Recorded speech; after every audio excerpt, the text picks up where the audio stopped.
What is going on, YouTube? So I just gave my initial reaction to the whole Boogie to New Orleans thing. Uh, News that has really been blowing up within the last 30 minutes, which I completely and totally 100% expected. So I wanted to dig a little bit deeper into it. So again, I'll recap the trade for you guys. Buddy Hield, Langston Galloway, and Tyreke Evans, along with two future draft picks, a first and second round pick, sent to the Sacramento Kings for DeMarcus Cousins to the New Orleans Pelicans. So obviously, first thing that jumps into mind: Anthony Davis at the 4, DeMarcus Cousins at the 5. Um, there's no other NBA front court that can match up to that. Yeah, definitely not. And granted, the Pelicans just did lose a lot of their depth, but when you get a guy like DeMarcus Cousins, it's totally and completely worth it. So one storyline that I dug into last video and the initial reactions was, just the basic idea of the Warriors and Pelicans. That suddenly becomes an extremely attractive series for not only the NBA but for fans, in the first round of the NBA playoffs. You get a Warriors team that still, I think the biggest weakness in their lineup is their front court. And any combination of what the Warriors are going to put together is not going to match up with that. Granted, the rest of the Warriors team is head and shoulders above the Kings, to say the least. That's a complete understatement. So, also, some things that I've been seeing from Twitter, the heist of the century. How does a team that 2 weeks ago said they were willing to give $200 million to DeMarcus Cousins, go ahead and just trade him? Apparently, the Pelicans just kind of said, "Fuck it, we don't." We just didn't even hear you guys say that. We're going to try to put together an offer anyway. You figure the Kings probably should have gotten a little bit more for that, but a few other things that come into mind. Buddy Hield, who didn't have too big of a role with the Pelicans, might be able to fit in a little bit better in Sacramento. Who knows there? Tyreke Evans goes back to the place he was drafted. And Langston Galloway, just kind of a role player anyway. Pelicans got him for kind of a steal during the offseason. But I was thinking that the Kings were going to try to get a little bit more in the way of draft picks. We'll see what happens. This is a Kings team that I said in the last video needs to find a new direction. They need to find a new route to take at this point.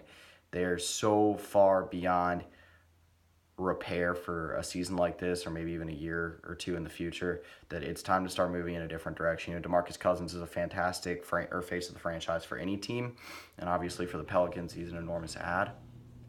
But you got to consider what direction you're going to go in to get away from the mediocrity at best that you've seen for the last couple of years.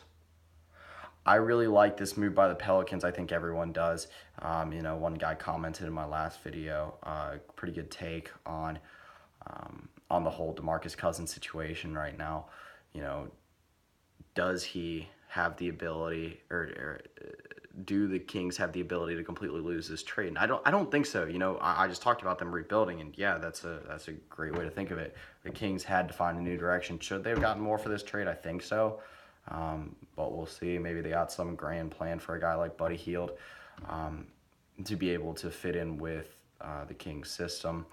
And I think it was good to get away from the drama with Boogie and the Kings. So a few other rumors been circulating around. Paul George was inquired by the Pelicans actually a few days ago, I believe. So obviously that's going to be kind of shot down at this point. Obviously this trade hasn't even been approved yet. You got to wait until tomorrow morning to hear that, but we'll see what happens with that situation.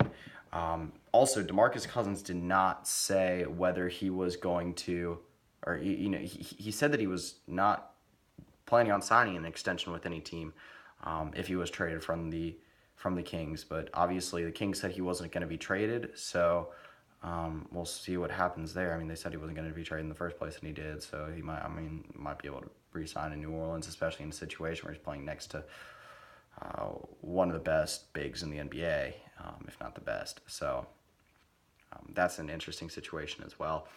See what happens with Jimmy Butler, Carmelo Anthony, Paul George. three of the bigger names circulating around the rumor market right now when we're approaching fast the NBA trade deadline. Obviously, Jahlil Okafor already moved. Well, I'm going to keep a little bit closer eye on the Sixers, see what happens. Obviously, they seem to be moving around a lot of young pieces now. So we'll see what happens with that. But this is obviously the biggest news to come out since KD signing with the Warriors. This is an extremely big move for a Pelicans team that I think is now headed in the right direction. They've got two bigs that are just entering their prime, and if this is a tandem they can keep together and have put together a few solid pieces around them, they'll be a contender or at least a competitive team in the West. I think to maybe like a Thunder or Rockets level at least. Again, this might not be this year, but for the foreseeable future. And then also this year, they're just a few games, I believe, out of a playoff spot. Should be able to lock that up now, maybe even jump themselves into like a 6, 7, or 8 seed. Again, follow what happens there. But I'm going to try to keep it, like I said, I was going to try to keep this video a little bit shorter than the first one. First one was my initial reaction. This one was, how big of a steal was this for the Pelicans? I say a big one. I say an enormous one because you give up 3 players that are future starters at best. Tyreke Evans, when healthy and consistent, is good. Buddy Hield, who knows? And then Langston Galloway, like I said, just a role player. And then you do give up, a first-round pick, which is also, when you're in the Pelicans position, can be a big deal. But we'll see what happens with it, man. I do think this was the biggest steal that I've seen in quite a while for a trade. I don't know if anyone will disagree, but like I said, you can't really call the Kings complete losers for this deal because you feel like they had to get DeMarcus Cousins out, not just for the Kings' sake to rebuild and finally move forward, find a new direction, but also for a player as talented as DeMarcus Cousins to be able to move his career forward. To some degree, you can't trap a player in for that long. I can respect his loyalty, even though there was a lot of drama there. His loyalty that he did have to the Kings, and the fact that he left it out on it felt like he left it all out on the court every night, at least emotionally. And this is a guy again averaging over 27 points per game. He's having his best season in the NBA so far. 26 years old, a fantastic pickup for the Pels. But again, I'm happy for most sides of this deal for being kind of a suspect deal when you're talking about value going both ways. This was about as good as you can get in a situation like that. But that's, again, my opinion on the whole deal. I'd love to hear you guys' opinions on it. Like I said, I'm going to be coming back tomorrow with a video regarding just, my channel moving forward.